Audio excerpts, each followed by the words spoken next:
Olympic స్థాయి player కావాలంటే ఎవరికైనా కనీసం 8 ఏళ్ల టైం పడుతుంది. కానీ మరో 4-5 ఏళ్లలో ఒలింపిక్స్ టార్గెట్ సాధిస్తాననే ధీమా వివేక్ తేజది. ఈ నల్గొండ మాణిక్యం కరాటేలో అనేక ఇంటర్నేషనల్ మెడల్స్ సాధించాడు. అయితే అది ఒలింపిక్ గేమ్ కాకపోవడంతో బాక్సింగ్ వైపు మొగ్గు చూపాడు. ఈ ఆటలోనూ తన లక్ష్యం దిశగా వేగంగా అడుగులేస్తున్నాడు వివేక్ తేజ.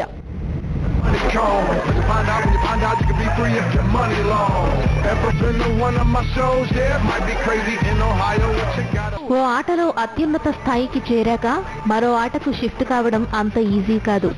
కాకపోతే ఏకసంతాగ్రాహి అయిన చేరుపల్లి వివేక్ తేజ కరాటే నుండి బాక్సింగ్ కు ఈజీగా మారిపోయాడు. నల్లగొండకు చెందిన ఈ ఔత్సాహిక ప్లేయర్ గతంలో ఫుల్ కాంటాక్ట్ కరాటేలో 14 ఇంటర్నేషనల్ ఈవెంట్లలో పాల్గొని అనేక మెడల్స్ సాధించాడు. ఇటు రాష్ట్ర ప్రభుత్వం అటు కేంద్ర ప్రభుత్వ ప్రోత్సాహం దొరకలేదు. కనీసం కార్పొరేట్ల స్పాన్సర్షిప్ కూడా దక్కలేదు. ఒలింపిక్ మెడల్ కోసం బాక్సింగ్ కు మారిపోక తప్పదని గ్రహించాడు వివేక్ తేజ. బాక్సింగ్ లో దిగ్గజాలున్న అమెరికాకు కోచింగ్ కోసం వెళ్లాడు. అయితే అక్కడ వందలాది మంది బాక్సర్లతో కలిసి ప్రాక్టీస్ చేయాల్సి వచ్చేది. తనకంటూ స్పెషలిస్ట్ కోచ్ దొరకలేదు. ఫలితంగా హైదరాబాద్ కు తిరిగి వచ్చాడు. ఇండియా మాజీ నేషనల్ కోచ్ చిరంజీవి వద్ద తర్ఫీదు పొందుతున్నాడు. కరాటేలో తను ఎంత గొప్ప ప్లేయర్ అయినా బాక్సింగ్ లో ఓనమాలు నేర్చుకుంటున్న విద్యార్థినే అంటాడు వివేక్ తేజ. అండ్ నాకు వచ్చేసి బాక్సింగ్ నాకు చిన్నప్పటి నుంచి చాలా ఇంట్రెస్ట్. అండ్ చిన్నప్పటి నుంచి నేను కరాటేలో ఉన్నాను. సడన్ గా బాక్సింగ్ లోకి ఎంటర్ అవ్వాలని చెప్పేసి అనుకున్నాను. Boxing is Olympic recognised sport.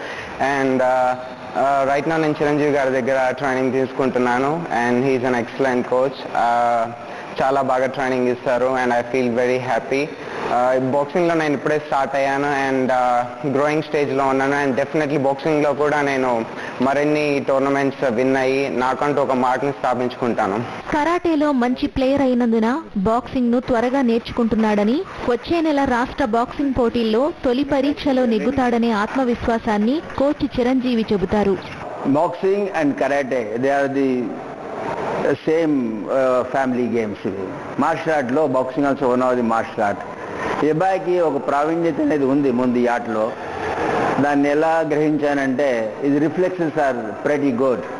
ఒక పంచి ఎందుకంటే బాక్సింగ్లో ఆర్ట్ ఆఫ్ సెల్ఫ్ డిఫెన్స్ అంటారు బాక్సింగ్ని. నన్ను రక్షణ చేసుకోలేకపోతే నేను వేరే వాడిని కొట్టలేను.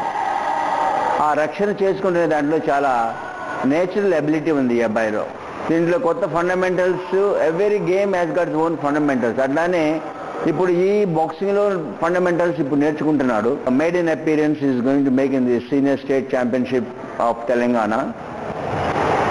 హోప్ఫుల్లీ ఆ వెయిట్ కేటగిరీలో ఈ కెన్ విజేత కావచ్చు. ఎందుకంటే ఈ he's got a very nasty punch. Especially right hand ఎంత స్ట్రాంగ్ ఉందంటే పిల్లోడిది, ఎక్కడ తగిలినా కూర్చోబెట్టేస్తాడు. Yeah is in a raw product, a good raw product. ఓ ఆట నుండి మరో ఆటకు మారిపోవడం ఓ స్థాయికి వచ్చాక అంత ఈజీ కాదు.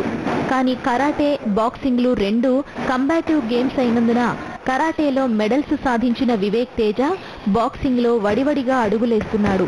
2020 టోక్యో ఒలింపిక్స్ టార్గెట్ ను చేరుపల్లి వివేక్ తేజ చేరుకుంటాడా లేదా అనేది కాలమే చెప్పాలి. లక్ష్యాలుంటే సరిపోదు, ఆ లక్ష్యాన్ని చేరుకునే మార్గాలు కూడా ఉండాలి. అందుకే వివేక్ తేజ కరాటే నుంచి బాక్సింగ్ షిఫ్ట్ అయ్యాడు.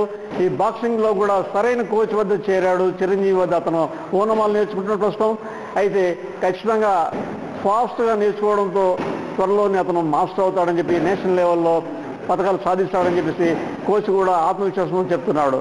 ఖచ్చితంగా వివేక్ తేజ ఇదే మాదిరిగా నేర్చుకుంటే మరో నెక్స్ట్ ఒలింపిక్స్లో ఇండియాకు మెడల్ తీసుకొచ్చే అవకాశాలు కూడా ఉంటాయి.